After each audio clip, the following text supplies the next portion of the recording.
XRP, the bullish signal has been received. Thank you for stopping by tonight. We are going to be breaking down the most recent announcement from David Schwartz that yes, he is stepping down as the CTO of Ripple. He was be serving till the end of this year, and then he is going to be moving on, no longer in the day-to-day operations, but still serving now on the board of directors at Ripple and also still running his XRP Ledger infrastructure. You might have missed it because I just dropped an update a couple hours ago, but I do have a prediction that XRP Ledger validator list that we have right now consists of 35 validators that make up the default UNL, that is the unique node list. And those 35 validators determine XRP Ledger moving forward.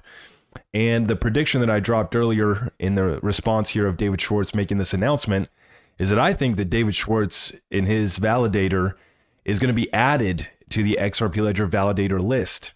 For those guys who don't know, Ripple only holds one of those validators. So yes, the XRP Ledger is completely decentralized, despite some of the trolls and the fudsters try to say. But I think that it would be a nice finishing touch to see David stepping down from this role and not just running a validator on the XRP Ledger. There's also some other things I'd like to talk as well. But for me, this is a massively bullish signal that XRP Ledger is ready to go for institutions. It is ready for Ripple to onboard any institution looking to tokenize any asset on the XRP Ledger, tradable through the XRP Ledger DEX and the automated market maker liquidity pools, which basically David spearheaded as the lead on that project at Ripple. So we're going to run you through the full breakdown here tonight. I appreciate everybody for stopping by. Dropped a few updates earlier today, but still wanted to come provide this update. We have the government shutting down. We're going to break down the market update, what's happening in the charts.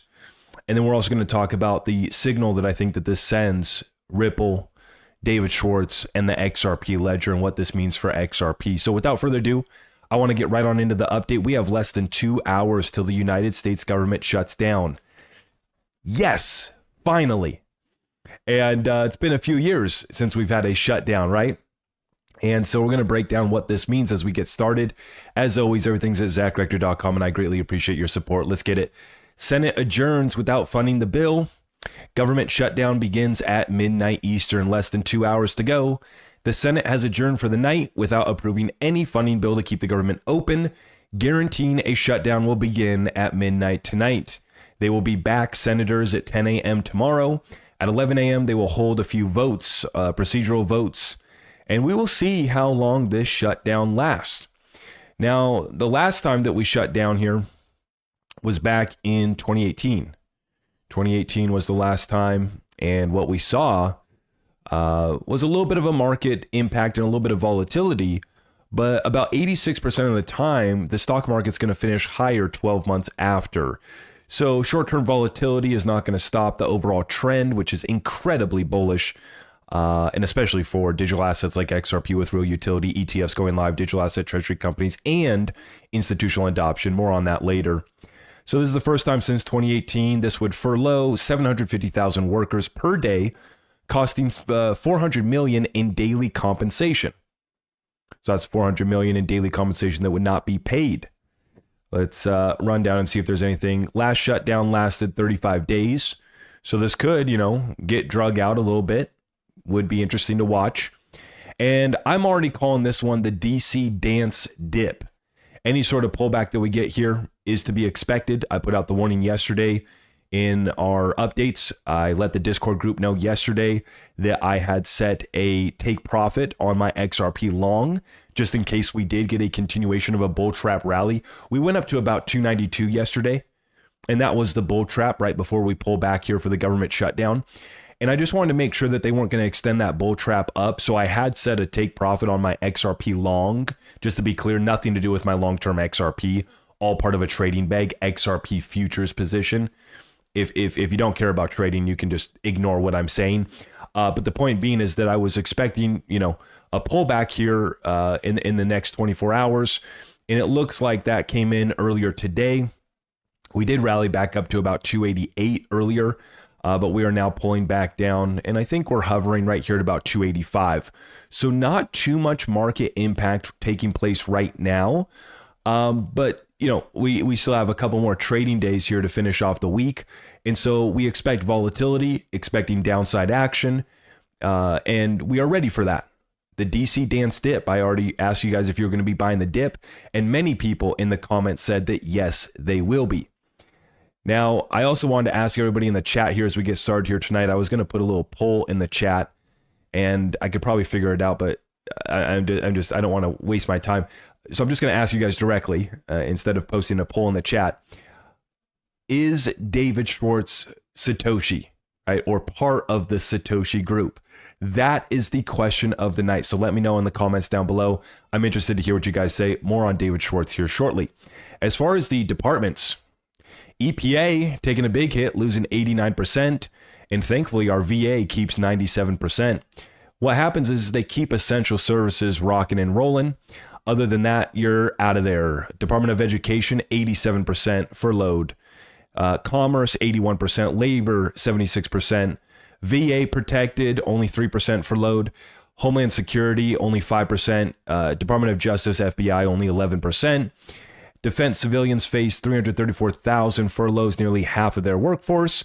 Essential services stay running, Border Patrol, Air Traffic Control, federal prisons, but environmental inspections, labor statistics, which could be a big one, adding to market volatility. Watch out for that one. And education programs stop cold. We are due for a big jobs report this week, and so that should be interesting to see. Social Security checks continue, 88% stay working, but new applications halt. So if you're counting on that Social Security check, you should still be receiving it. Total damage, roughly 500,000 federal workers sent home without pay if no deal is reached, and that looks to be the case. Now, the big question that we all have here in the crypto space right now is, can the SEC still approve ETFs? The technical answer is yes, from what I've been able to gather, asking Grok and looking around. The technical answer is yes, they could, if the review process is already done, if maybe a generic listing standard is now in place, and all it takes is a little stroke of the pen, then the potential is there. I don't want to get people's hopes up, though, because during the 2018 shutdown, there were no ETFs approved, and it halted all IPOs as well. So we're going to see a freeze on IPOs, and I don't want to say we're not going to see the ETFs approved, but I also don't want to get people's hopes up and say that, yeah, they could still be approved. Technically, they could. The SEC mostly does shut down, and there is a small amount of the workforce that stays intact because they have to watch the markets and protect everybody, right? So they're still going to do that. Now, an ETF for Solana, XRP, Dogecoin, or Fartcoin, I don't know if you'll be able to get that. But we'll be talking here because, and we remain very bullish because as soon as we get back into action, these ETFs are going to be approved. It is imminent. It is inevitable. 100%. Nate Garassi says, for what it's worth, 3 ETF issuers say that next week could be realistic time frame for the spot Solana ETF approval, barring the government shutdown, which could throw a wrench in the process. We are going to get a shutdown. Will it last a day or 2 or few? Will it last 35 days like last time? Maybe this time's different. Maybe it goes longer. We set a record, the longest government shutdown ever. Oh man, President Trump, he's going to be having a heyday with this one. And so we'll watch them do their DC dance, and any pullbacks that we see at this point, we will just treat as buying opportunities because the fundamental tailwinds behind this space remain so bullish. The ETF inflows that are on the way are undeniable. The data now confirms that we have billions upon tens of billions of open interest trading and activity taking place for XRP on the CME. 6 billion equivalent XRP traded in the past 4 months to be exact. So we have now upped our prediction. I have upped my prediction and speculation. And I am now calling for 10 to 20 billion of inflows into the XRP ETFs year one. Now we've already seen 57 billion of cumulative inflows into the Bitcoin ETF since January of 2024. And Ethereum, think is over 20 billion assets under management. I don't know how much the inflows have been, but they've been well over 10 billion. And so somewhere in between, 10 to 50 billion is what Ethereum and Bitcoin have accomplished. So I think it's pretty safe to assume, and we're probably being pretty conservative to suggest that, XRP is going to see at least 10 billion. If you look at any exchange, the activity and the interest from retail traders definitely skews towards XRP more so than Ethereum or Bitcoin. And when we look at institutional adoption, where is the money going to flow? See, up until now, it only had the option of the Bitcoin and the Ethereum ETFs. That's no longer going to be the case.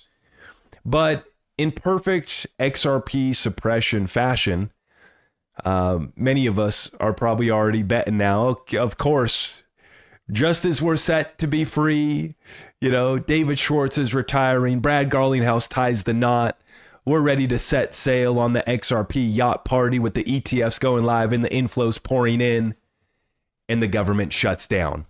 You can't make it up. You can't make it up. And if the journey didn't have this many twists and curves and sticks in the way of our final destination, I don't think it'd be as worth it. It would not be as enjoyable once we do cross that finish line for the level playing field. And that's what I'm talking about. Once our ETFs are live, we can say that we truly are on a level playing field. Okay. And just let me block somebody who is being obnoxious on TikTok. You know how it goes. See you later. And let's continue on. Speaking of the SEC, despite the government shutdown, we're going to have court in session on October 8th. Paul Grewal, chief legal officer of Coinbase, says the district court just ordered everyone to appear on October 8th to address the destruction of documents by the Gensler SEC as detailed by its own inspector general. We appreciate the court's attention to this matter. Now, for those of you guys that have been paying attention, we were ready to put away the red folder, weren't we? We were ready to retire the red folder. But it seems as if we need to bust this thing back out and that we're not done. Right? Could this be the dip before the flip? Of course. Guys, I can't stress it enough. I mean, how many different ways do I have to say it? Right? At this point, we're just adding data point on top of data point as to how bullish these tailwinds are for XRP and the rest of the cryptocurrency space. It's a fatal mistake to be abandoning XRP or giving up on XRP at this moment in time, based off of the fundamentals in front of us and the data.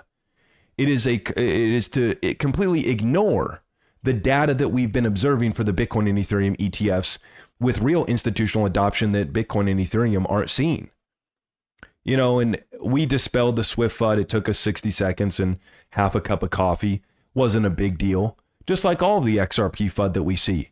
And it blows me away that people are still so weak in their conviction and understanding of XRP that a little Swift news comes out, you don't understand it, but yet you get shaken out of your position. It's a fatal mistake for your portfolio. Point blank. It's a fatal mistake for your portfolio to not have exposure to these assets, as institutions now have accessibility through the ETFs that are set to go live, on top of all of the other institutional adoption that we're seeing, right? And so that's what we're going to be taking advantage of during this dip and this pullback. We're also not going to let up until we get accountability for what did take place. And I want to give a shout out here. We have a few folks doing the DC dance, but at the same time here, sending a letter to the SEC Chair Paul Atkins to raise concerns about the SEC's mishandling of former Chair Gensler's text messages and calls for stronger oversight to ensure compliance with federal record-keeping laws. We want to preserve the gold standard of capital markets. We'd like to, preserve the gold standard or bring back the gold standard of reserve currencies as well, too.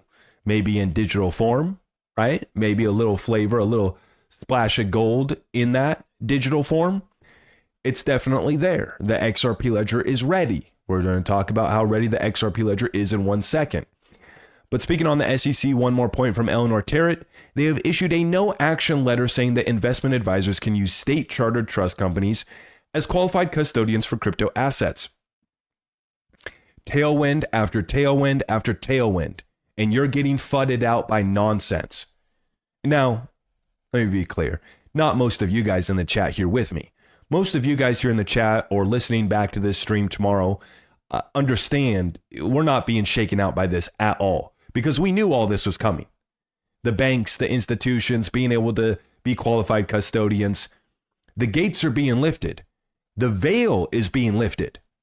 Now, we knew what was behind the veil. And remember, we were called conspiracy theorists. We were called insane. I was called a scammer for trying to defend the XRP community with my good friend Jimmy Valley. Meanwhile, now it's all coming out in court. Completely vindicated, 1000%. The damages were massive, and they continue to be massive, not just to the XRP family, but to the foundation of the gold standard of capital markets that we used to have, that we want to restore. Thankfully, thank God, we now have a new administration and a new SEC that is moving us in that direction. Are they perfect? I'm not here to say that. I'm not here to explain all of the actions, but I'm just here to say this is a step in the right direction.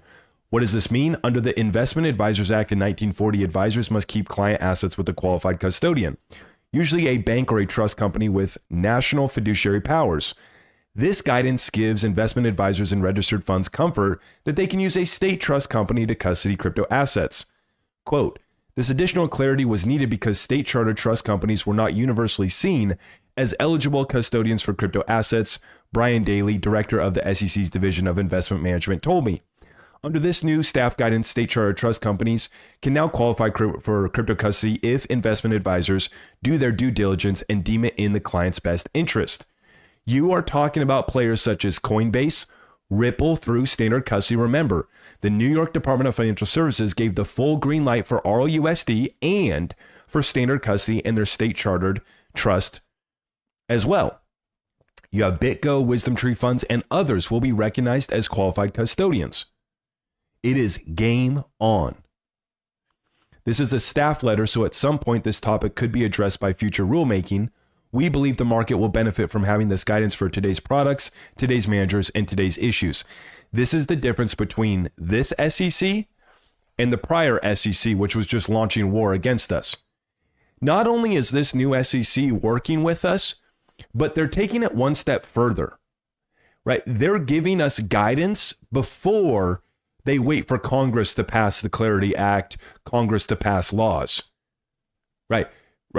Making it clear to the marketplace, hey guys, we're not coming after you. No, you're good. State chartered trust, you're good to be a qualified custodian. Go ahead. Let's innovate. Let's restore capital markets in America. And to that, I say, God bless them, right? It's not just a shift from battling against us and working with us, but actually giving us the green light, the advantage, and nudging us. Some would say maybe pushing us to innovate and take us into this new financial system, new opportunities as far as what Trump just signed with his executive order last month, opening up 401ks for crypto, private equity, and alternative investments. Now, the cherry on top is going to be when they get rid of the accredited investor rules. That's the big one that I'd like to see drop next. Now, speaking of bullish signals, and I see a couple super chats have come in, I'm most of the way through the update, we're going to talk about the signal now. As I titled this update, XRP Bullish Signal, you want it? You're going to get it. And it's not just the signal that we got from David Schwartz, which is massively bullish for XRP. We got the signal from CZ as well. Check it out. Another CZ tweet has hit the timeline. He marked the local top and local bottom and is now hinting that seasonality will kick in with a chart from 2017 when Bitcoin went on an exponential run. Difficult to fade when the founder of the biggest SEX in the world says this. That's centralized exchange for those of you guys wondering. Now, CZ says, not predicting the future and don't get too excited. A September in a past, my first crypto cycle, just data. Historically, September is one of the worst months for crypto. October is the second best, and I think that November is the best for Bitcoin. And what we typically see is that Bitcoin tops out, and then Bitcoin dominance bottoms out about 1 month later. So basically, you're looking for Bitcoin to top out, and then you have a month to take advantage of alt season topping out in a typical cycle. Now, I dropped an update earlier this morning talking about the XRP super cycle and how we're going to $20 to $30 as my base case for next year. And I always love talking about this because so many people get their you know what in a bunch. One, some folks don't want me to make a prediction at all. Well, how the hell do you expect me to make money in these markets? At some point, you got to swing the bat. At some point, you got to make a bet. And if you haven't figured it out by now, I make financial market content for a living. So I'm going to make a prediction today, tomorrow, and every single day. And if you're not here to make money with me, then maybe that's not for you. But if you are, this is the whole game, is predicting the future. Do we have a crystal ball that gives us all the answers? No. But I'll be damned if our analysis hasn't been pretty dang close. And it has been reflected on the P&L, which is what's most important. All that to say, you've made it through. All we have now in front of us is a little DC dance. And we talked about this last week. Government shutdown, maybe the aliens arrive, maybe war kicks off. A little black swan. Just a little event. Little tick up. Not to play anything lightly. We are praying for peace every single day. Let me be very, very clear about that. Very clear about that. But we understand that these institutions have been stalling, attacking. I mean, first it was laughing, right? First they laugh at you, then they fight you, and then eventually they come on board, or however the saying goes, right? We're in the final days of them pretending like they're not ready to absolutely own and control these markets. They went from saying there's no room for cryptocurrency in a portfolio, Vanguard, to now saying, yes, of course, we're going to be offering ETFs. And I actually just had a conversation with somebody. I can't give full details, but basically they just said they had a connection at Vanguard, and what Vanguard has told us publicly is 1/10 of the plans that they have behind the scenes. This is top brass at Vanguard. And I just had that conversation yesterday, and that person said, yeah, what we're seeing publicly from Vanguard, this guy said is only 10% of their overall plan. First, they laugh at you. Then they fight you. They resist you, and then they give in, and then they join you. That's where we're at right now. That's where we're at right now. CZ sends the signal, and the massive signal that we just got as it pertains to XRP is David Schwartz announcing that he is stepping down from the CTO role at Ripple, stepping down from the day-to-day duties, but he is actually being elevated to a board position at Ripple. And he also is going to continue running his XRP Ledger validator and infrastructure that he has just fired up earlier this year and is doing so on his own. It blows me away. Just like the Swift FUD, and it took us, I prompted Grok with one question. Hey, Grok, how many of the 30 banks that are listed in this little Swift partnership proof of concept play around in a little sandbox with our little toys? How many of these banks are partnered up with Ripple? And Grok says every single one of them besides Wells Fargo, which Wells Fargo, interesting enough, does have a couple connections in different deals, a patent that mentions XRP, but no official partnership with Ripple. But the other 29 institutions that are part of this little Swift sandbox play around deal are Ripple partners. Is the same thing that I see taking place now with David, with people, oh my gosh, David is stepping down. What does this mean? XRP, oh no. For any of you guys that have been here for any amount of time, paying attention and watching David closely like I have, this guy's not human. Okay? I say that tongue in cheek, but seriously, I mean, this guy is an absolute genius. Well ahead of his time. By decades. Not just ahead by years or 10 years. Decades. Patenting distributed ledger technology in 1988. Advising the NSA. Part of the early development of Bitcoin, which many people don't know. For all of you guys new to XRP, David was one of the 3 creators of the XRP ledger, but before that, he was working on Bitcoin. And the question for the chat tonight is David Schwartz Satoshi or part of the Satoshi group?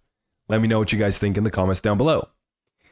But a huge shout out to David. He puts out this notice here today, stepping down from day-to-day duties, but he's not leaving Ripple completely, right? Everybody's saying yes. Everybody's saying yes to David being Satoshi. Yep, everybody's saying yes. He's not leaving Ripple, right? He's out of day-to-day operations. And now he's going to be at the board, and he's also still going to be running XRP Ledger infrastructure. And my prediction is that he's going to be added to the DUNL list. And so he'll make up part of the 35 or 36 validators that confirm the XRP Ledger consensus. Once again, not proof of work. It doesn't take 50%. It takes 80% on the XRP Ledger consensus mechanism. Much more secure, okay? And completely decentralized. And so David puts out the post letting us know, thanking Brad, Monica, Chris, the entire team. He's leaving Ripple in just a great place, right? And I thought that this one was hilarious. Tony Valentino. This is the kind of message I would also want the world to read when they found out that I was Satoshi. I love that. I love that. Brad Garnell says, the smartest and maybe the funniest person I know, a true OG in crypto with the conviction and vision to see what others couldn't. You are a legend. Thank you, David, for everything you've done for the industry, for Ripple, and for the XRP Ledger. We are all forever grateful and in awe of your immense impact. I'm not taking our weekly check-ins off the calendars, though, and I'm glad you won't be far as you join the Ripple board, continuing to impart your deep crypto wisdom and guidance on what we're building. Wait, does this mean that you're my boss now? I love that. I love that. The spirits are high, very high at Ripple. Brad Garnell's putting out a post. Monica Long, the president of Ripple, putting out a post. Just a bunch of love and respect pouring in for David Schwartz. 1,000% deserved. 1,000%. And really, the rest of the crypto space, too, needs to pay their respects to David Schwartz. Most of you guys don't, though. They're so busy doing weird stuff and playing around and worshiping Michael Saylor and stuff. Really, I think that David Schwartz, not only was his contribution to the XRP Ledger massive, also his contribution to the overall distributed ledger technology as we know it today, Bitcoin, XRP, and everything, going back to his patent in 1988, right? But I thought that this post in particular was rather interesting from War Paul, who used to be at Ripple. He says, when you first interviewed me in 2016, I thought to myself, where has Ripple been hiding this guy? Then after joining, I realized how hands-on you were in all aspects of the XRP ledger, which limited your availability to more public-facing and even your ability to take vacations without a satellite phone. You weren't that benevolent dictator that so many OSS projects tended to have. You were benevolent, but you weren't a dictator. You just knew how everything worked. So for the next couple years, decentralized David became a personal mantra of mine. That meant taking your vast knowledge of the XRP ledger, parsing it, documenting it, and embedding it into as many engineers as it took to fully distribute your domain. I'll never forget the first real holiday you took away from work. Excuse me. Nick Bougoulis, who used to be one of the lead engineers at Ripple, who is now actually going to be the CTO at Algorand. Good news for Algo. You got one of the best engineers in the world, Nick Bougoulis, coming to join the team. But he says, I'll never forget the first real holiday you took away from work. Nick and I were nervous as hell that something might go wrong and we wouldn't know how to fix it. Ironically, that was in 2017 and the price of XRP surged, which started the joke that every time you took a vacation, the market would celebrate. Jobs finished, right? Mission accomplished. The XRP ledger is ready for institutional DeFi, right? In fact, if you read David's bio right now, it says replacing TradFi with decentralized, censorship-resistant blockchain technology. Is that mission accomplished? I think it's pretty dang close. I think it's pretty dang close. You have a couple amendments on the XRP ledger, pretty dang close. And I'm wondering, I got to go back and look at what the price of XRP did when David went to Antarctica. For the OGs in the space, you remember when David went to Antarctica, and we joked about how that's when David was meeting with the aliens and yada yada, right? So it's going to be interesting to see, right? Is this the signal that we were all looking for? You got Brad Garlinghouse tying the knot, and I haven't seen Brad smile like that ever, right? He looked pretty good, ready to start the next chapter of his life. And David now stepping down as CTO, ready to move on to the next chapter of his life.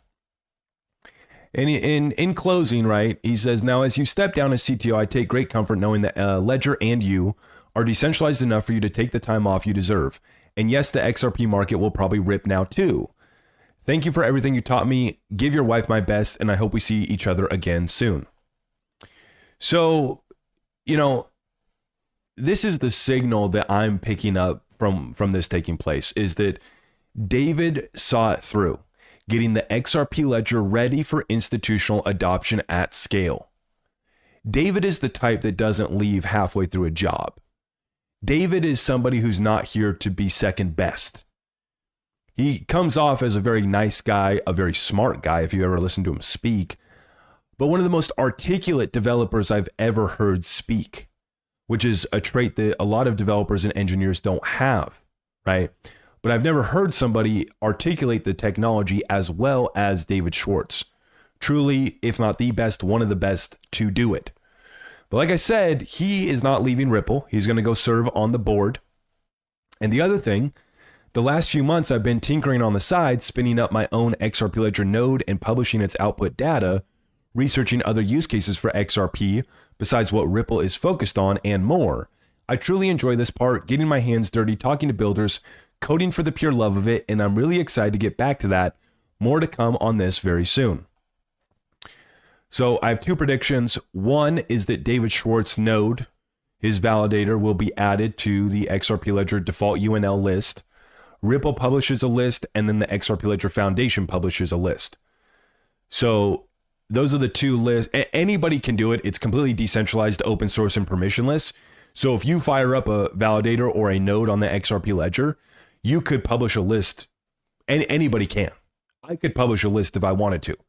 But it's up to the majority to use your list that then allows us to reach consensus. And Ripple and the XRP Ledger Foundation have basically been in consensus for the most part on who should be on that list. Now, there is some conversations that have been circulating about removing some of the more dormant, validators, the ones that haven't been as active, that haven't been as, haven't been participating as much as we would like them to see. And so I think that that would be healthy, but that's one of my predictions, is that we are going to see David and his validator potentially added to the default UNL list. The other thing that I want to throw out there, because I feel like David, he spearheaded the AMM on the XRP ledger, right? And what the AMM is it's an extension of the decentralized exchange built onto the XRP ledger that allows anybody to create a liquidity pool between XRP and RLUSD. You add your assets to the pool, people trade using the AMM, and you earn your fee for providing liquidity to the pool. I have one of the things that I'd like to throw out there, is maybe David goes a little bit degen on us. And I'd be interested to see if maybe David might have something to do with creating a perp DEX for the XRP ledger. This is being talked about right now because everybody's talking about Hyperliquid, Aster, Avantis, and Apex protocol. These are all DEXs that have perp trading, perpetual futures trading. So we already have memes on the XRP ledger. We already have memes in the AMM on the XRP ledger. And so I thought, wow, what are we missing? Because, he says he's done really being focused on what Ripple wants, right? And to me, that says jobs finished. Institutions can be onboarded to the XRP ledger in less than a few minutes, right? They've streamlined the process for any institution to tokenize any asset on the XRP ledger in a day. That's done. The blueprint has been laid. And yes, they just published their August RLUSD attestation, the report on their reserves. And yes, RLUSD is still over collateralized.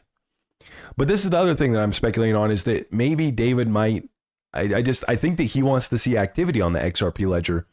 And I'd be fascinated, because I know he likes trading, right? And building models and programming, trading. And so they created the AMM, which is an automated market maker. It allows the XRP ledger to automatically trade between assets in the most efficient way. Completely decentralized without a smart contract.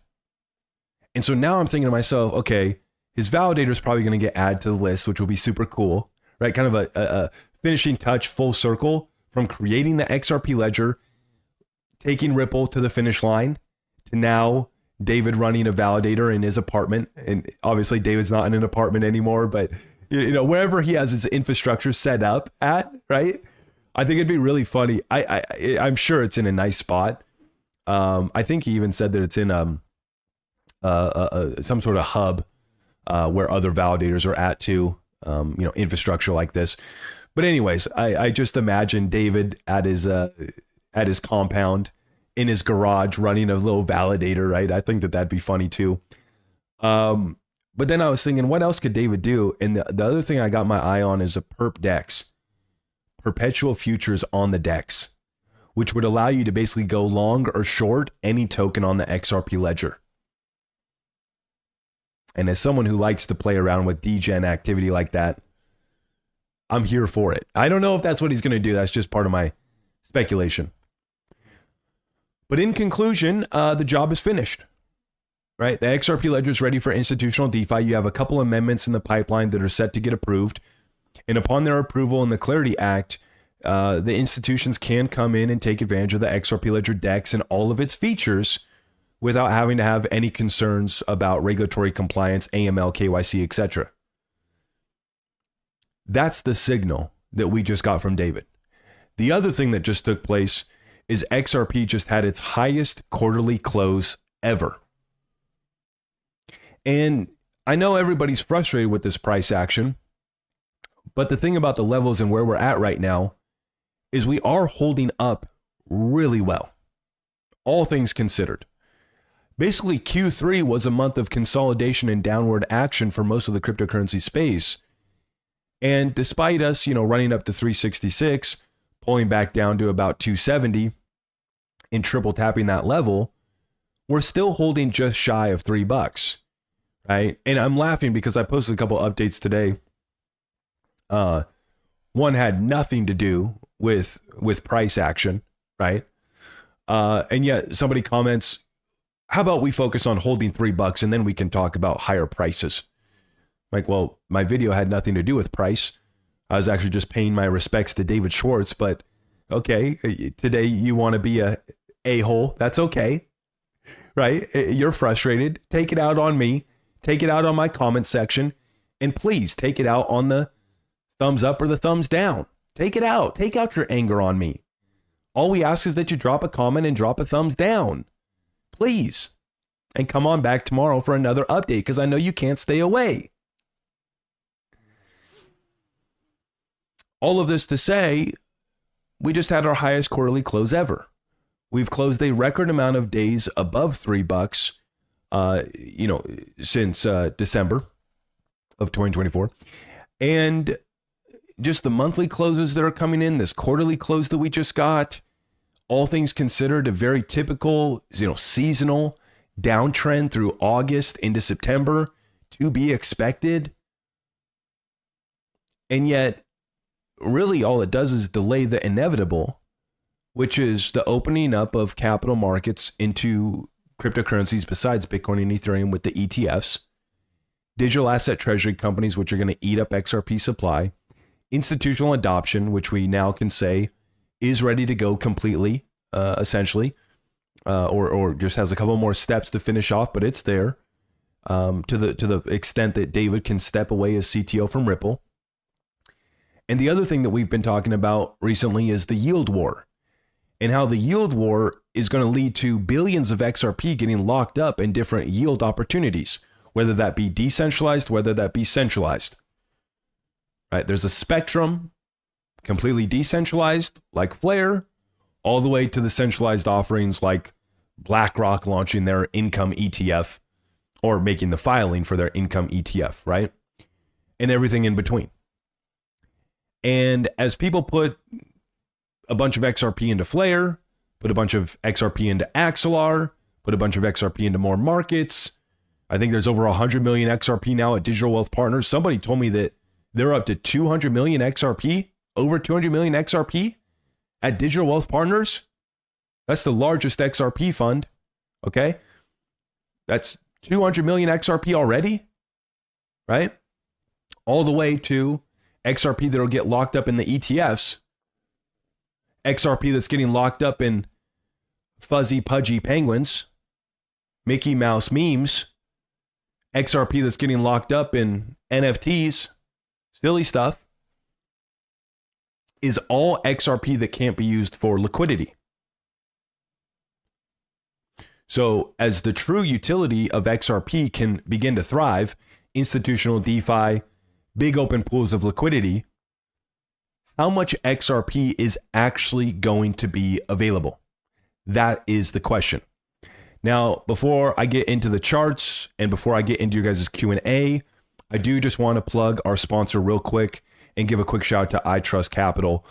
Real quick, guys, you can take advantage of this deal. Use my promo code Rector9 to get the exclusive $100 funding bonus. This is iTrust Capital with their premium custody account. And then they also have their IRA product as well, traditional Roth and SEP. Now, if you do have a traditional 401k, you can roll over that 401k into a traditional IRA and start investing in crypto and precious metals at iTrust Capital. So they have traditional Roth and SEP IRAs, and then their premium custody account as well. So take a look at that. I have them linked up down below in the description of this video. And the reason why I'm excited to have them plugged in as a community resource is because Americans need to save their retirement accounts. I am really worried about what we are seeing as the stock market's topping out, the traditional 60-40 portfolio, having some of its worst years ever. And meanwhile, we're just printing massive gains over here in crypto. And, massive gains aside, even just securing, right, and outperforming the S&P 500 and outperforming the traditional benchmarks in the traditional finance world is the objective for me and for many of you guys. And so just letting Americans know that it is available. iTrust Capital has you covered, your traditional SEP or Roth IRA. And now they've rolled out this premium custody account, which allows for institutional grade custody and 24/7 crypto trading over there as well. So huge shout out to them. And I want to say thank you for being our sponsor. Okay. Now, XRP right here at 284, right? XRP finish line at October 17th. Government shutdown could throw this off. I am still calling for a $4 to $5 XRP by October 17th. That was running with the assumption that the ETFs would be going live by that date.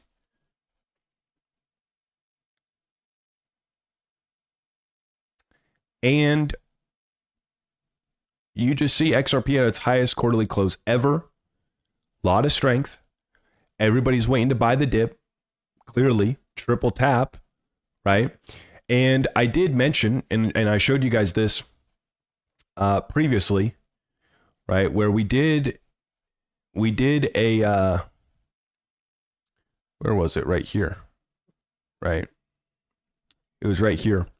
We did a triple tap on this level, and then a fourth and final big one down to $1.60. This was back in April, before we started to run back up to 260. One more back test, and then we run up. So this consolidation was very drawn out, right? This is a shorter consolidation, and it should be ending here shortly. We've already done the triple tap. Are we going to do, one more final fourth move and flush out? To me, this would be the only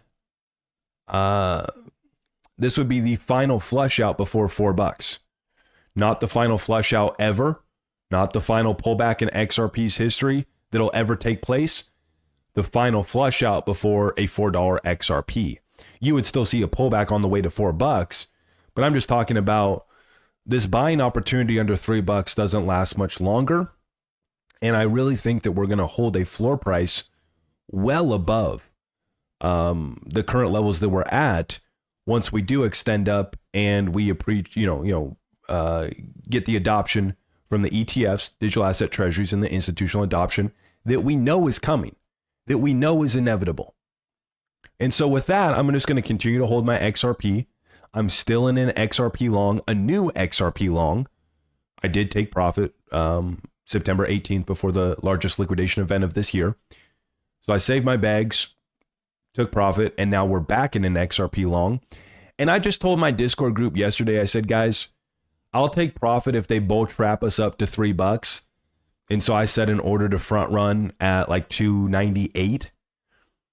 And that order didn't get filled, obviously. The market, did not continue the bull trap. It just came back down. And I laid out that scenario for my Discord group last night. I said either, the bull trap continuation goes another day. My order gets filled. I'm going to take my profit before the government shuts down. Or we don't run up and the bull trap is over. The 292 high that we hit yesterday was the end of the bull trap. And we're going to flush out to the downside. And I said, my liquidation price is down at 230. So I'm just going to hold. I don't care to really sell because I don't think that this is going to be that long of a pullback. I don't think it's going to be that deep of a pullback. And my liquidation price is so low. My funding cost on the XRP long is so low. It's so cheap, which is also a bullish signal, the fact that the funding rate is so low. And so I'm just going to weather the storm in my XRP long, in my big XRP spot position with no leverage that lets me sleep like a baby at night, because the fundamental tailwinds behind this are tailwinds in the trillions. They're not tailwinds that move XRP up to $4 or $5 and that's the end of this bull run. They're tailwinds that take XRP deep into double-digit territory. They're tailwinds that allow XRP to enter a new reality. And we leave the reality of a sub $2, sub $3, sub $5 XRP behind, sub $10 XRP behind. And depending on how high we go up over the next year, it's going to be interesting to see where that floor price gets established at. Right? You'll see pullbacks along the way. But to me, this government shutdown, the dip that we kind of have had over the past 24 hours, maybe a continuation of a downside action if the government's truly going to shut down, market's going to panic a little bit. But I'll have to go back and look and see how Bitcoin performed during the previous government shutdown. But I would assume that it's going to be bullish. Other than some short-term volatility, right? The dollar's had one of its worst years in the most recent memory, down 10% year to date. And so everybody's trying to get out of dollars. Everybody's trying to get out of other national currencies as well. And so you have international demand along with, Americans absolutely fed up with what's taking place in DC and saying, how do I get out, of this trap of this traditional finance paradigm of 60-40 portfolio, sit back and let my advisor collect all these fees, give me dismal returns, and pretend that I'm happy with that. When I know that the real rate of inflation is not 2 or 3%. It's double or triple that, at least. And so this is why, for me, the benchmark to really win and get ahead in this environment is not 5 or 10%, which leads me to be in no rush to give up my XRP for 5 or 10%. And so this is where I'm positioned. This is how I see it. I want to hear from you guys. So at this point, let's open it up. Let's see you guys in the chat. If you guys haven't already and you appreciate our content, please like, subscribe, hit the notification bell. Help us out by sharing out our content far and wide. And I also wanted to check with you guys, is the sound coming through a little bit better? I'd gotten a few comments and feedback saying that the sound was down. And I know I'm getting over a cold, and so I do think that I'm speaking a little bit more quiet. I'm trying not to get myself too excited. And so I didn't know if it was just my cold or my settings. You know, I'm always struggling with my settings and technical setup. So I did bump it up. I turned this up a few notches. And so let me know if the sound is coming through loud and clear for you guys as we open up the chat for comments and questions. Thank you so much for stopping by. If you haven't already, let's make sure we smack it. If you like it, that's cool. If you don't like it, just tell us why. Tell us how you really feel, okay? Thank you. Here we go. So let's get right on into it. We're starting off with the Nerd Den. I've heard multiple times across YouTubers that once XRP gets to super high prices, we won't be able to sell on the public markets. Where would we sell then, and what is your suggestion? I don't believe that to be the case. I believe that XRP will be freely traded on centralized exchanges, decentralized exchange, ETFs. There will be many places to sell XRP. Yeah, many places. I would not be concerned about that at all. Now, before, when we didn't have the clarity that XRP in and of itself was not a security, that's really where that conversation and those narratives kind of started. But at this point, I would not worry or be concerned about that at all. You'll have plenty of places to trade it. And you'll always be able to trade it on the XRP Ledger DEX. And if you guys don't know how to trade on the XRP Ledger DEX, it's probably because you haven't watched my video in my XRP Ledger DEX playlist titled XRP DEX Trading. That's right. Go to my YouTube channel, go to the playlist section, and I have an XRP Ledger DEX playlist and a video titled XRP DEX Trading. And tomorrow, I'm going to add to it my How to XRP AMM video, which is a video that shows you how to participate in the AMM on the XRP Ledger.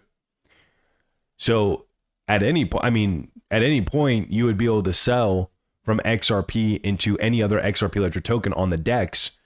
But like I said, I think that was a narrative that got spun up a while ago, back before we knew that XRP wasn't a security. There's no reason to worry about that now.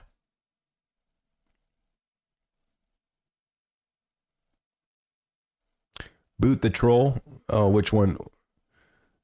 Which one's the troll? We got a couple trolls. They like to hang out on TikTok. They like to hang out. They show, I will say at least the trolls are consistent with it.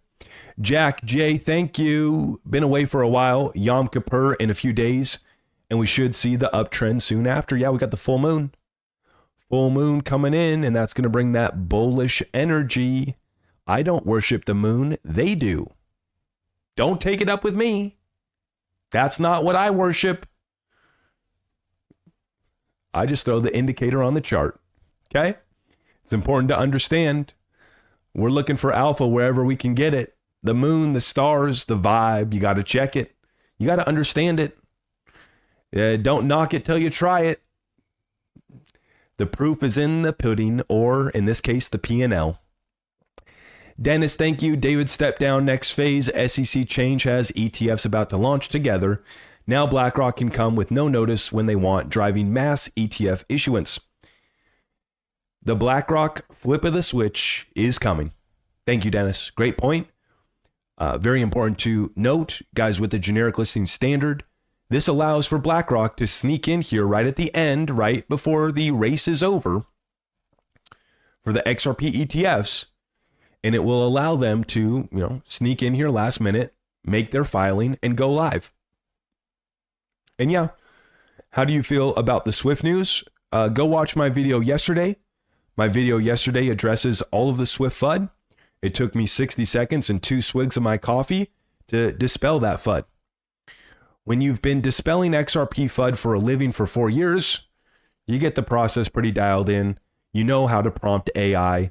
And obviously, I don't just take what AI gives me as gospel, but what we do is, and what you don't want to do, is take these headlines and this FUD as gospel, which is what a lot of people do. Oh, a TikToker told me XRP's over. A TikToker said this is the end. I've watched it for 5 years. I've watched all these TikTokers come and go.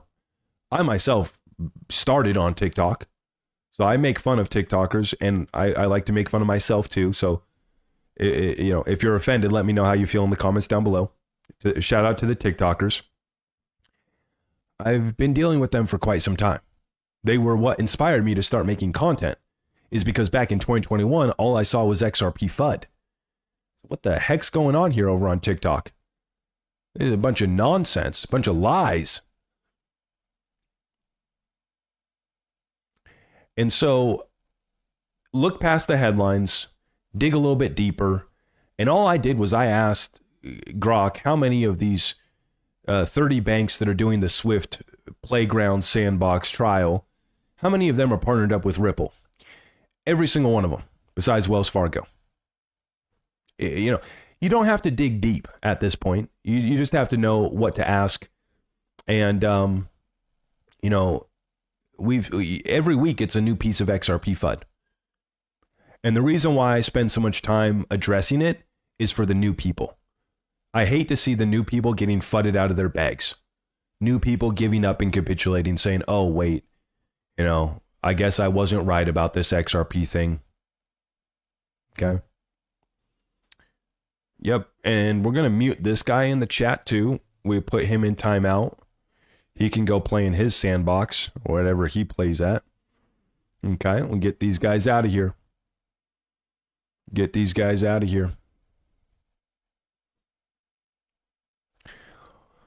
Okay. We got Nerd Den. Also, Jake Claver says people should create an LLC for tax purposes. Would you suggest the same thing? It makes sense to do that so we can have better tax advantages. Would also like your opinion. This is a very good question, and I see a lot of people have been asking me about this. I just had a one-on-one with a couple people today talking about this issue. And it is very important to understand here why one would want to create entities for holding their assets. One, to mitigate taxes, but just by filing the LLC, you're not just going to automatically wipe out your taxes or mitigate your taxes. You have to have real strategies on top of that, write-offs, expenses, depreciation. Real estate is obviously one of the most tax-favored assets. One of the reasons why I'm trying to go so heavy into real estate. And so, yes, I do believe in having multiple entities. I do. And so I have a couple LLCs for my businesses. And what I'm doing is the Mark Kohler trifecta strategy. And so on one part of the trifecta model, let me see this so you guys can see both sides. If you imagine just a line straight down the middle, on one side of the trifecta, you have your income. So it's going to be your W-2 income. It's going to be your business. And this is where you make your money, right? On the other side of the trifecta is where you hold your investments. So you're going to have LLCs, S corporations, etc., where you hold your investments. So for many of you guys, you'll have your W-2 income on one side, and then on the other side, you will have an LLC holding company, and it doesn't have to be an LLC. It could be something, S corp, that is going to be your holding company for digital assets. And then please consult a professional. We have them linked up down below, Mark Kohler's law firm, and I just had them set up my estate plan for my family. They created a revocable living trust for me, and then they're going to create additional LLCs for me as we go. As we buy real estate, additional LLCs. As we tuck away crypto, put it in that LLC. We will have multiple LLCs with varying purposes for taxes, for asset protection, etc. And so the trifecta model is income on one side, W-2, LLCs. We're probably going to elect to be taxed as an S corp on one of my LLCs. On the other side, you have your LLCs holding companies for your investments. And then at the bottom, it all flows down to your revocable living trust. This is what Mark Kohler's law firm has created for me. And the revocable living trust allows you to still make some maneuvers with inside of it. Especially for somebody like me that's young. I just turned 31. last week. And so, I'm going to be adding children. We got, more babies on the way. We're going to be doing different deals, creating different businesses, different investments. And so things change. And so this is why we set up the revocable living trust. And I just got it back from me, and it's very extensive, very detailed, includes the living will and all these things. And mine's very basic because I don't have a bunch of assets that are ready to go into the trust right now. I don't have elaborate, last will and living testament, funeral arrangements, etc., all that stuff. It can be way more extensive. But mine, I would say, is pretty basic, but allows me to set this trust up, and then we can start flowing assets down to it, right? And then what Mark Kohler recommends is below that. For most people, he will recommend below your revocable living trust is where you would have an irrevocable trust. And this is where you would put the family farm that never gets sold. This is where you would put intellectual property that never gets sold. This is where you'd put businesses that are never going to get sold, right? And so that's the model and structure that I'm going with. Mark Kohler has put out thousands of hours of free content explaining his trifecta model and why he sets it up in this way. And the reason why I wanted to partner with his law firm is because they are not just one dimensional, and they can handle all of my legal and estate planning for all matters, right? Not just for crypto, for real estate, for estate planning, and for everything else that I'm looking to do. And so the estate plan fee was just shy of $4,000 to set up my revocable living trust. And that, I believe, does include an additional entity as well too. Not sure about that, but I think that their entity setup is about $1,000. So for about $1,000, you can get an LLC S corp formed, and they can do it in any state, right? And so I do believe in setting up the entities. A lot of people don't need to worry about it until you get to a certain amount of assets. A lot of people are, also need to make sure that you set these up properly. So you definitely want to, seek professional advice. Don't just listen to a YouTube video and then say, okay, I can, DIY it, save money, pay a few $100, but then you mess up the process. And so I do think that it is important for all of us to have estate planning in mind. But, for example, if you don't have 5,000 or 10,000 in crypto, let's focus on getting those numbers up first before you worry about LLC, before you worry about a trust or anything else, right? Just don't put the cart before the horse, and understand what these entities actually provide you. It's not, oh, I created an LLC, now I don't have to pay taxes. No, they are pass-through entities. The tax burden will get passed on over to you. And so you need to keep that in mind. One of the things that Mark Kohler had brought up with our Discord community, we had a exclusive call with Mark, about an hour and 20-minute call with him, where he broke down all these strategies. One of the things that he brought up that I'd never heard anybody mention was this backdoor mega Roth, which is a structure that he's set up for countless people that actually allows you to invest more than the $7,000 maximum that you're able to invest in a Roth IRA every year if you're under 59.5. If you're over 59.5, you can do 8,000. But this structure that he has, this backdoor mega Roth, it allows for you to invest, I think, up to 69,000 is what my lawyer told me. Up to 69, almost 70,000. So this is something I'm considering for next year. Okay. But yeah, I believe in it big time. Yep.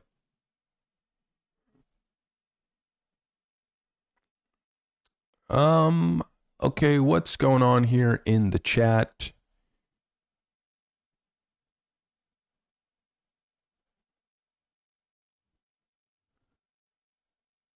Yep.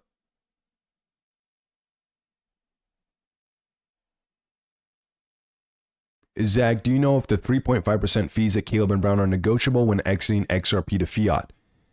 You're probably going to need to be at least doing 6 to 7 figures of trading, or that individual trade would need to be 6 to 7 figures to have any negotiating power with Caleb and Brown, right? That's where they make their money. They provide institutional grade custody for free. It is bankruptcy remote. And now they have the U.S. entity as well, too. So if you're a U.S. client of Caleb and Brown, you are under that U.S. entity, which I really like that. Bankruptcy remote, institutional grade custody for free. And so where they make their money is when you conduct your trades. But what I've said, and I've explained this before, but I'll say it again, to me, it's more important to see my order go through and pay a little bit more on the fee than try to save a little bit on the fee and they don't actually get my order to go through. This is the difference between using a personalized brokerage service like Caleb and Brown that has multiple venues to get liquidity for your trade. And they use their own liquidity and their own assets to conduct that trade. So while you're waiting for your trade to be placed and your order to be filled, your assets stay in institutional grade custody. This is very important. What's happening on many other places is they're taking your XRP, it's in hot wallets on the exchanges that could be hacked or vulnerable, or if the exchange goes bankrupt, you would be in line with all the other creditors like FTX. They're using your crypto to go out and get liquidity and hoping that your order gets filled. Basically, they're taking your XRP, putting it on their order book, and then they're trying to go find buyers. The difference with Caleb and Brown, your XRP or other crypto is going to stay in institutional grade custody, and they're going to use their own facilities to secure that liquidity, get that order filled, and then your XRP comes out of institutional grade custody, and the US dollars that you were expecting to land in your account will land in your account because Caleb and Brown doesn't hit you on the spreads, the slippage, the hidden fees that many of these other platforms are, and they're not telling you. These other platforms then are going to hit you with the withdrawal limit. You think you're going to pull 10,000 out to your bank account? Psych. Yeah, that's going to be a big problem for a lot of people this bull run. Orders aren't going to go through. Orders are going to go through and you're going to get killed on spread and slippage on top of your fee. Then when you're going to go to cash out and think, I'm taking this money to the bank, they're going to say, not so quick. $10,000 per day, $20,000 per day. Oh, and by the way, we have a withdrawal fee of 1%, 2%. It varies. So where you think, oh, Caleb and Brown's so high at 3.5%, these other exchanges are at 1 to 2%. Spread and slippage adds another 100 basis points. Withdrawal fee could add another 100 to 200 basis points. Withdrawal limits could basically cause you, if you need to pull out $1 million, you need to pull out 100,000. Depending on what your limit is, that could be 5 transactions. If they're hitting you on a 1%, 2% withdrawal fee every single time, well, shoot. You thought it was going to be cheaper to use some of these platforms.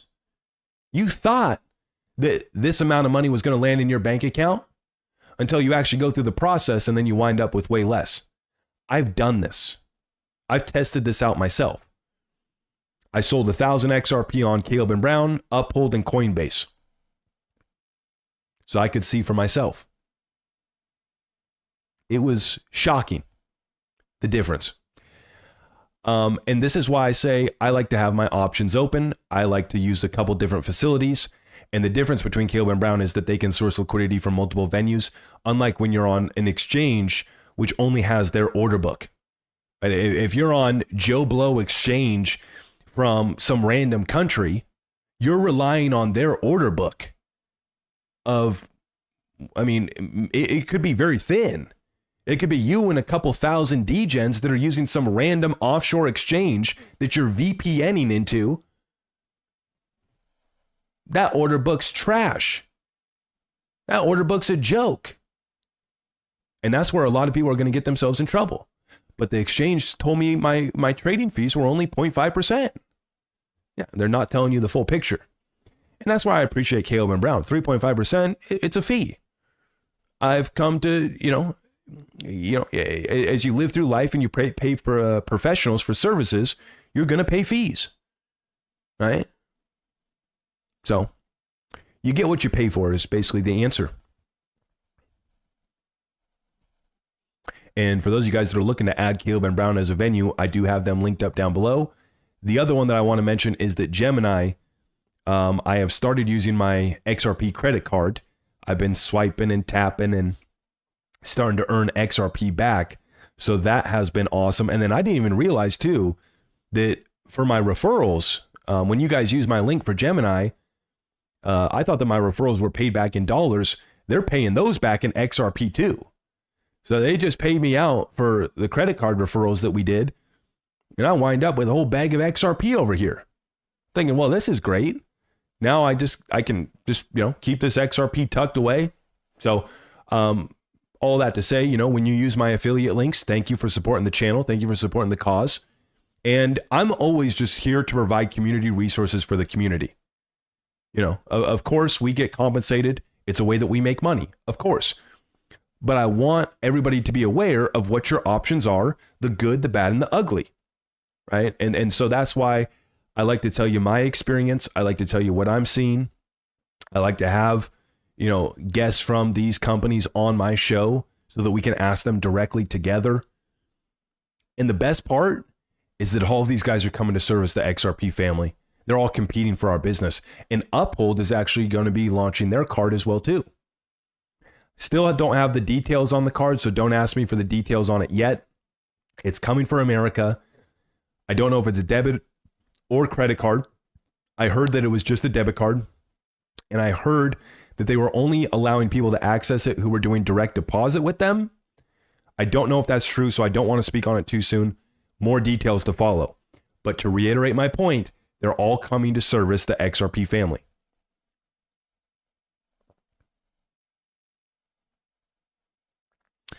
So I hope that answers your question on the entities. Okay. Oh, wow. Let me catch up here. You guys are lighting me up in the chats. Thank you so much, guys. Appreciate your support.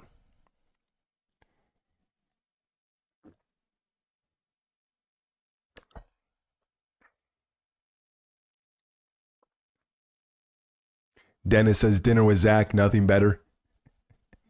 Yeah. We had a good time with the Caleb and Brown guys in Vegas. Good folks, good people. We appreciate the whole team there. Okay, no guns, just knife. Thank you. Hello, Zach. Yes, you are a scammer. That is why I've supported you, had a private call with you, and been a subscriber for channel for 5 years. Always appreciate your insight and wisdom. Stay vigilant. I appreciate that, my friend. All jokes aside, you guys know the deal. I wear it on my sleeve every single day. You guys know where I stand. You guys know what I hold.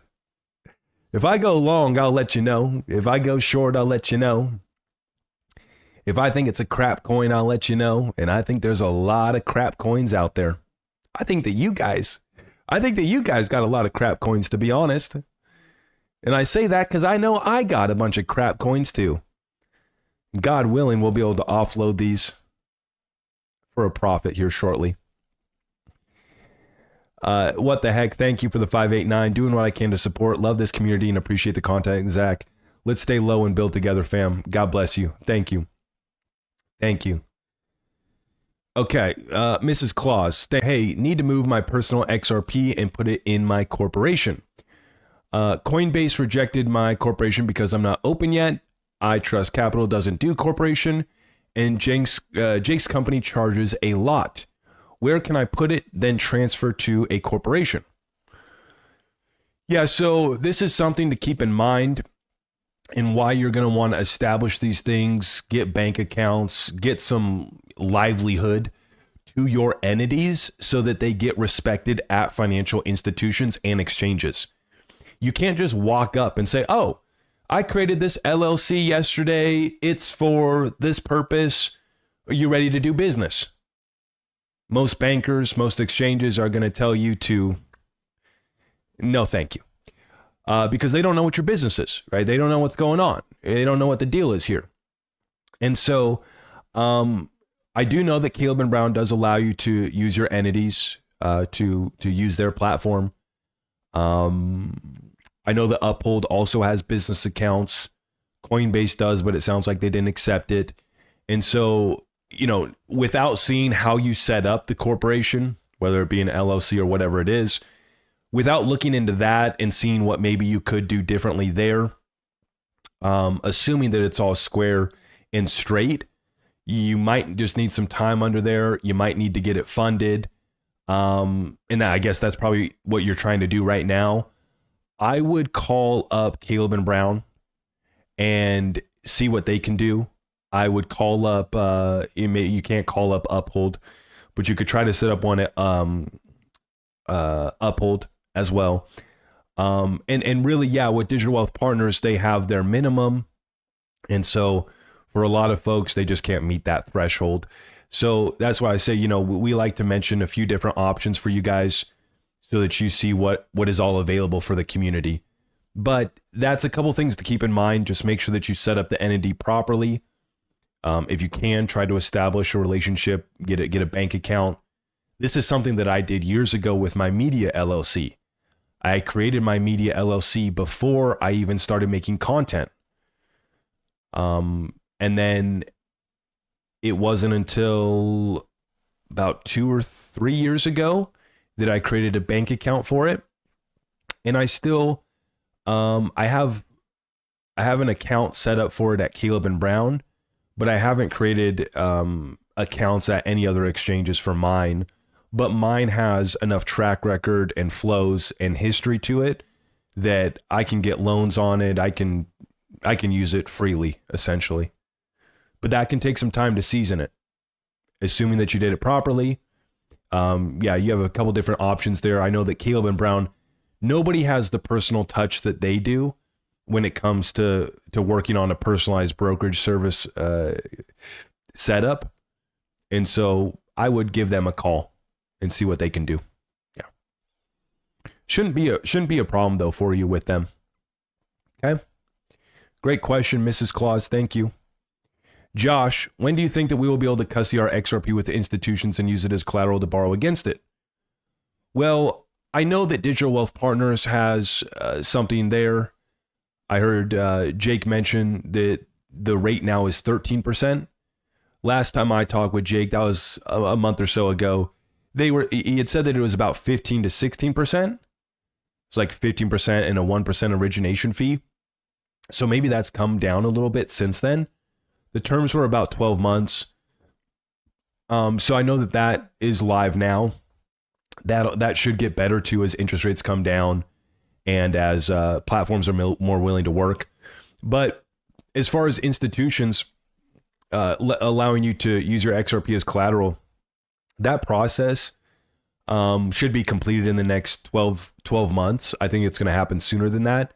When the Clarity Act passes, and as we just got the guidance from the SEC that state-chartered companies, state-chartered trusts can be qualified custodians, this whole process is going to speed up dramatically. And the thing to consider is I wouldn't be in a rush till XRP stabilizes. You don't want to put up a very volatile asset as collateral. It's dangerous. And then the other thing that's going to happen is interest rates are going to come down and the terms on these loans are going to get a lot more favorable for us, the end user and the borrower. So don't be in a rush. Let the service providers come to us. They're going to compete for our business. Interest rates are coming back down. They will allow you to use more LTV, more loan to value ratio on it as well. And then just ultimately, in fact, Proppy just came out this week and said that you can put Bitcoin or Ethereum up as collateral for the escrow when buying a home. So like I said, this process has started. There's some firms that are already offering it. There's a bunch of DeFi that's coming. And there are some protocols that allow you to borrow against your XRP right now. I'm not going to name all of them because a lot of them don't have terms to that loan that are favorable. So to me, I won't consider them. And so you can look into some of these other platforms, but they're very small. The terms are not favorable. I don't trust them. Okay. But that process should be finalized in the next 12 months with the Clarity Act passing, all of the guidance that we're getting from the SEC. Yeah, we'll be well on our way to be able to put up XRP as collateral to go buy a home. that's something that I plan on doing in the future myself. Derek, 30 to 45% cash liquid right now. Potentially need some of that in 5 to 6 months for taxes. In my wife's kitchen, I keep pushing off. Think I should be all in. Boy, I cannot give you financial advice, and I definitely can't give you marriage advice either, other than to say happy wife, happy life. So, this is something that I've been talking about, and I've been sharing this with my community, just how I've been trying to stay liquid for the past 2 years myself, keeping my cash position very strong, because you just don't know what's going to happen in today's environment. And so, I can't give you financial advice and tell you how allocated you should be.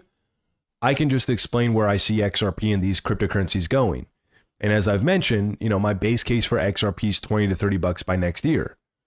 So, can you convince your wife to wait a little bit? You got some for taxes. Definitely keep enough on the side for taxes. But, maybe negotiate that with the wife and, tell her, let us play this thing out for a little bit. And I think that you're going to see big upside on XRP and other cryptocurrencies as well. And plenty of opportunity for you to take profit on that as well. But at the same time, I am never 100% allocated myself. Once again, I don't give financial advice. I just tell you guys what I'm doing. And I've been saying for the past 2 years, in 2022, I put out my recession to-do list. The number one thing to do was to get more income. Inflation's not going away. At the time, I didn't know that we were about to enter the fastest rate hike cycle in the history of the Federal Reserve, but we did. And so having cash paid off. And it allowed me to buy the dip. It allowed me to trade. It allowed me to get positions in cryptocurrency, but also sleep peacefully at night knowing that I had cash for a rainy day. Liquidity is king, and we are going through a liquidity crisis right now. Despite the tailwinds behind crypto, the rest of the world is on fire, literally. The government is shutting down, literally. Should you be 100% sidelined? Could never be me. Should you be 100% all in with leverage? Would never be me. Once again, 100% of my XRP has no leverage. I have an XRP futures position that's part of my trading bag. That trading bag goes wherever it needs to go. My XRP, zero leverage. I sleep like a baby until my son wakes me up, God willing, not till 6 a.m. That's how I position myself.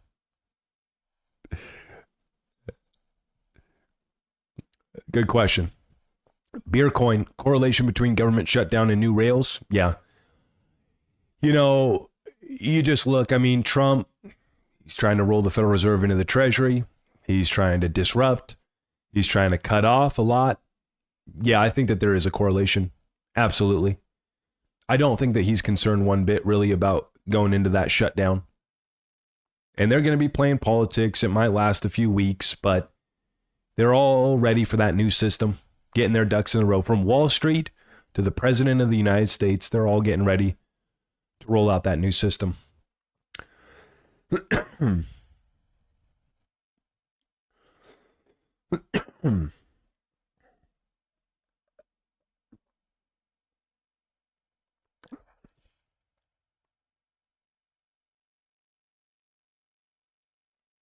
Oh my gosh. Hulk's Casting Couch says, met a dude who had 2.5 million XRP. Sold it because the wife wanted a house. She divorced him. That's just one story. Oh boy. Rest in peace. That's so sad. That's so sad. What's the downfall of most men? Liquor, ladies, and leverage. You need to be responsible with all three of those. Liquor, ladies, and leverage. Those are the three big ones.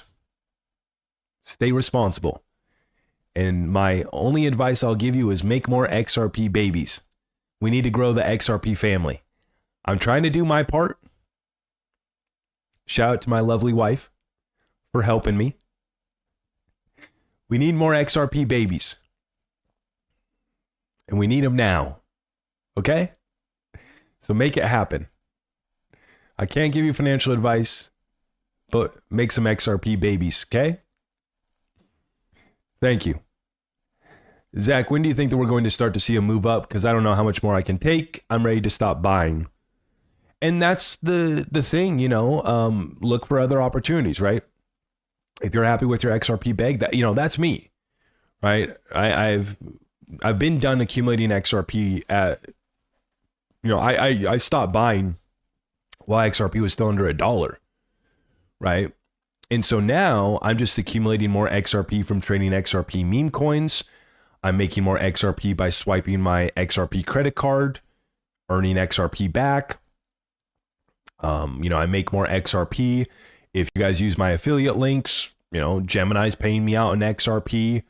Uphold, the referrals are paid out in Bitcoin. So I always just dump that right away straight into some other good utility. And that's kind of what I've been doing is I've been adding to HBAR. I added to DEG. I picked up a position in Axelar. You know, these are some of the most recent plays that I've made. You know, we've been looking for other opportunities.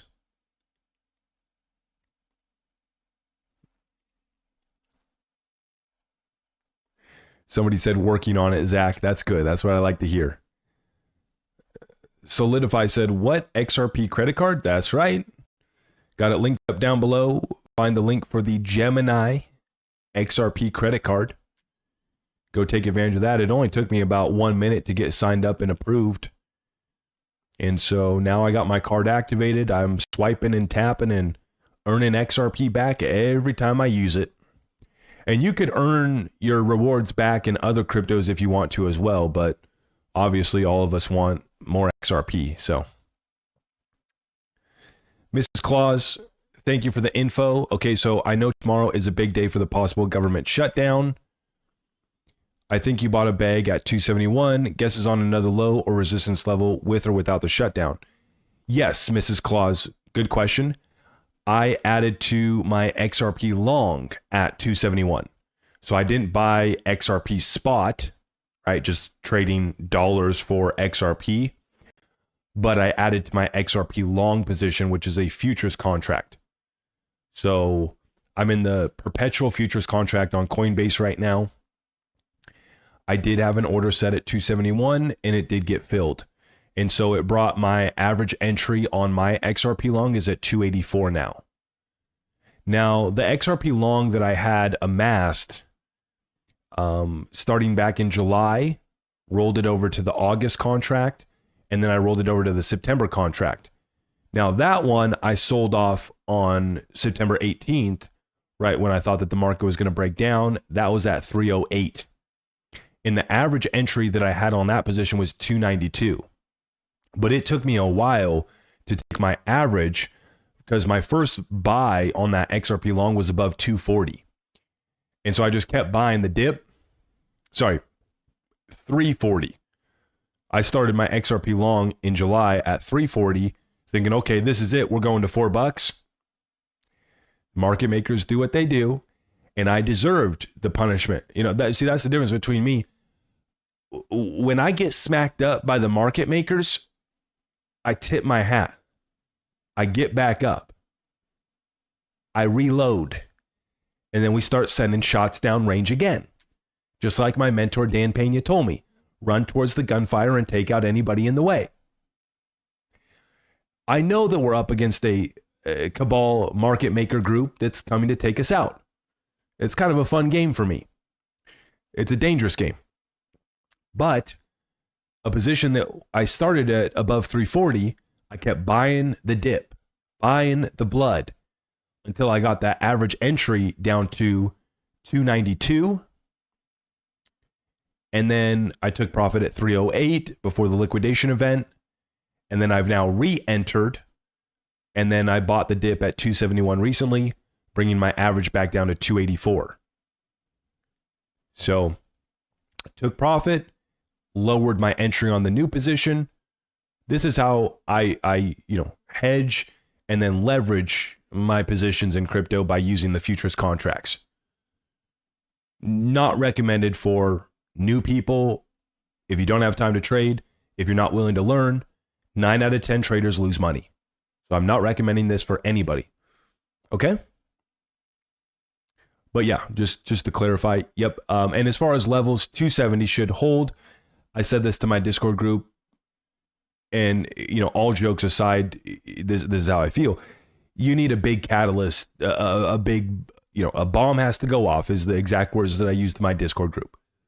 It is basically a bomb has to go off. We have to see a big black swan for us to break below 270 at this point. Government shutdown, I don't think is enough. So 270, I think will hold. I know a lot of people in my Discord group that have buy orders to front run 280 and 270. And so that's kind of where we're at with XRP right now, guys.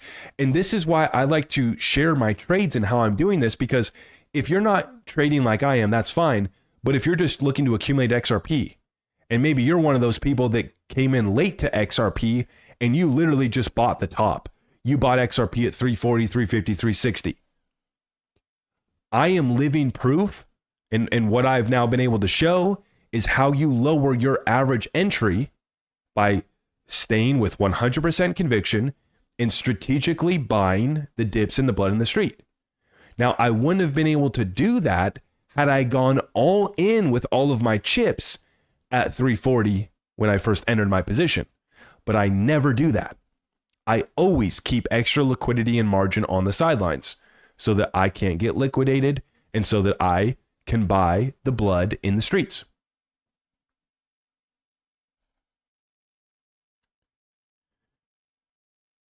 Is one of the biggest mistakes I see new people make is they have $1,000, 10,000. It's all relative, whatever that number is. And people say, "Oh, I have 10,000. Let me go all in today." And they go market buy with $10,000. And what the exchange does is says, "Oh, thanks for your 10,000. I know that you see XRP trading at 284, but we're actually going to fill your order at 285, hit you with the fee, and thank you and welcome. Thanks for playing." Instead of what a more sophisticated investor would do is you would ladder into the position. You would say, "I can't time the markets, but what I can do is I can allocate a third of my liquid capital right now. I'm going to market buy with a third of my capital. I'm going to set a limit order 5 or 10% below the current price. And then I have, I'll have an allocation there for 2/3 of my capital, and I'll save a third on the sideline." And you can set a level in mind. Okay, if XRP breaks below 270, I'm going to front run 250, which is the next level of support. There's a fib at 258. Bomb has to go off. Aliens have to arrive for us to break below 270, in my opinion. Is it impossible? No. Is it likely? No. This is why I put my order at 271.5. Learn how to front run. And to front run, you also need to not be as greedy. Meaning, you might be willing to pay a little bit more because you're not trying to time the absolute bottom. This is why orders don't get filled, is people will place their order right at 270. Well, you and a bunch of other people have their order at 270. And so at that level, there's only so many people selling. So for all of the people with buy orders, only so many of them get filled up. Same thing when we take our exit. People want to time the exact top. And so they'll, just for example, they'll set their sell order for XRP right at 589. And I'm not talking about $5.89. I'm talking about $589, just to make a silly example for you guys.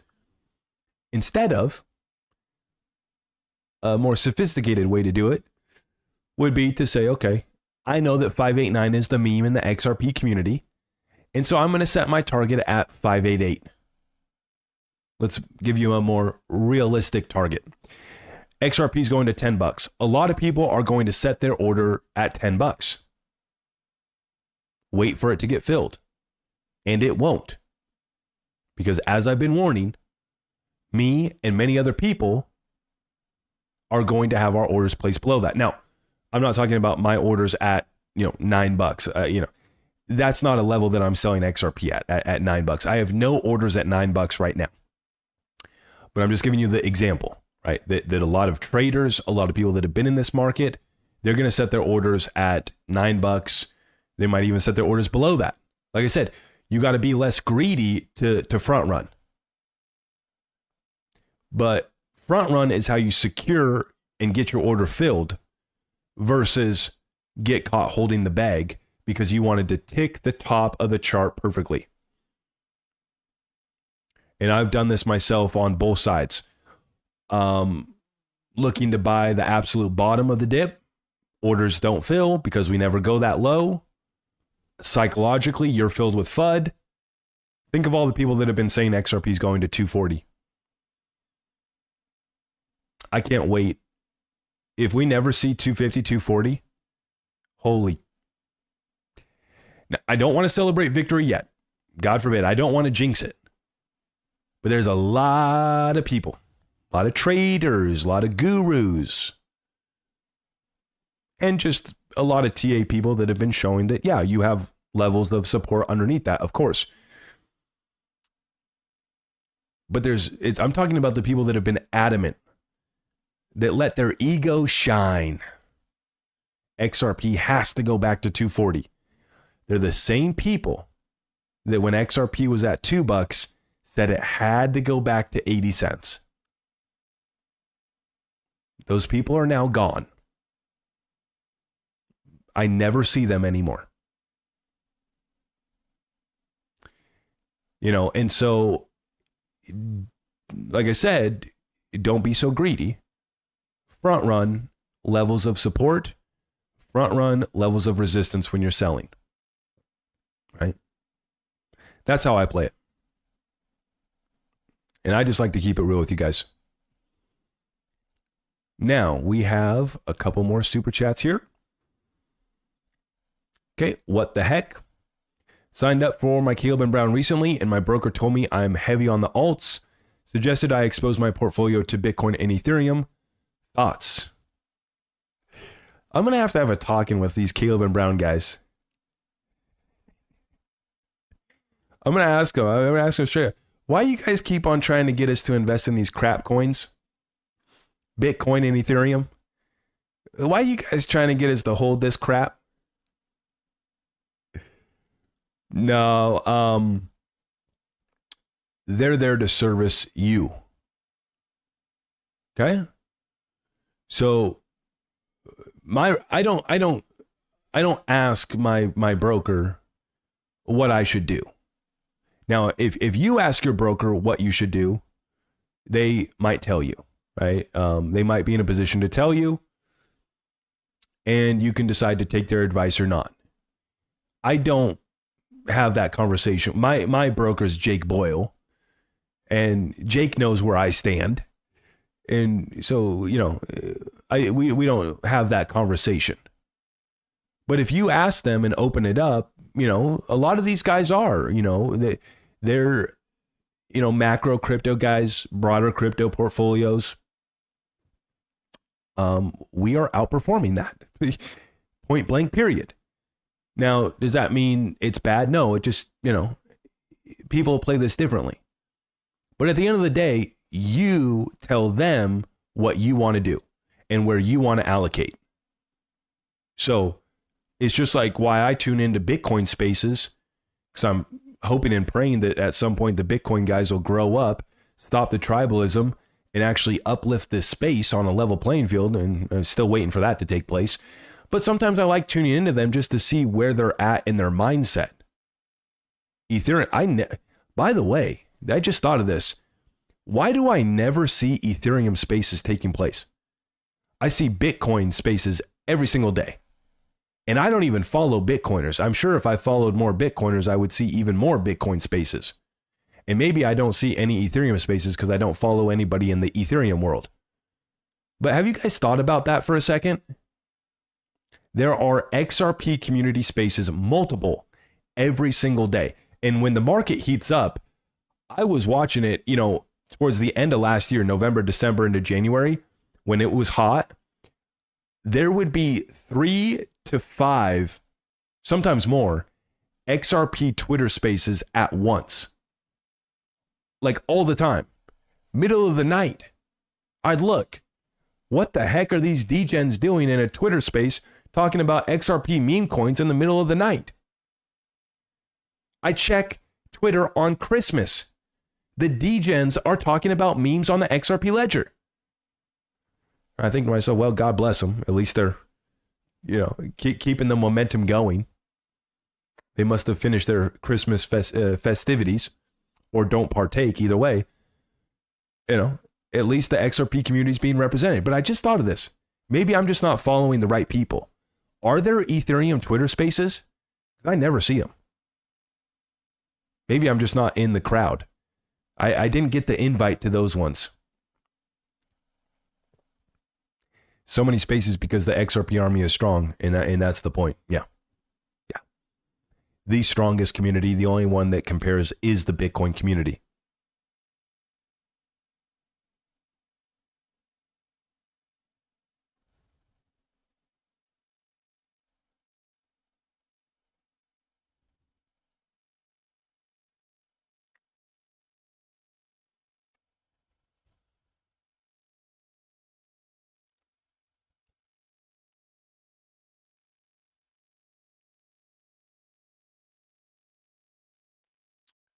Yeah, so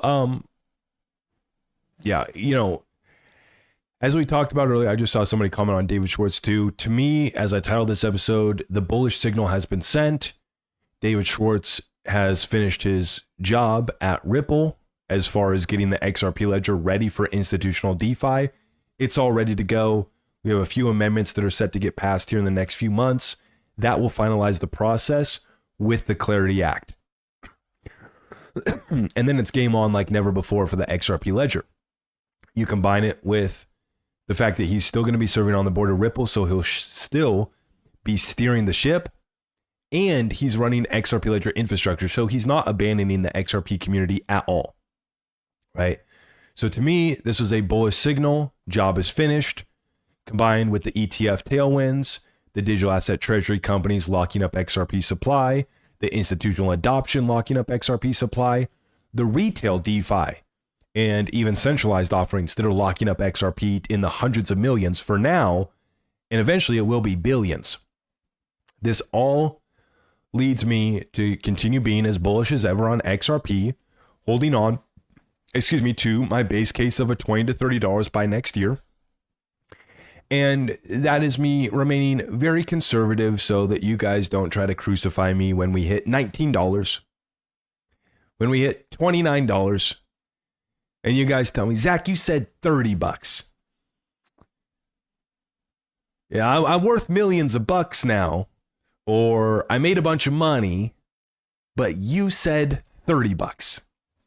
So I'm going to smash the thumbs down on your video, Zach. And to that, I just say, please do so, but please leave a comment as well. We appreciate your contribution. I see a big one showed up. I really do appreciate it. Thank you, Rich Daddy Quan. I like that name. Oh, Rich Daddy Quan. That's lovely. I'm a retired phone man, and as of February at 55 because of XRP, I no longer work and spend my day reading FUD. Zach is the best.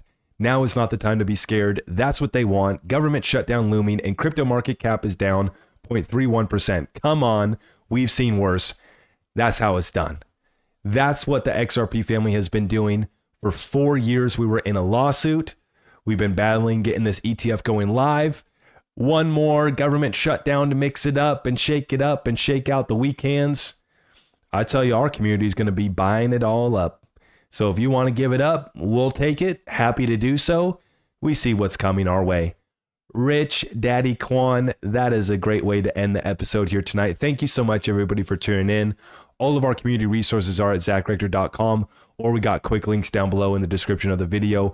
I greatly appreciate your support. We couldn't do it without you guys. You're amazing. Have a fantastic evening, and we'll see you tomorrow.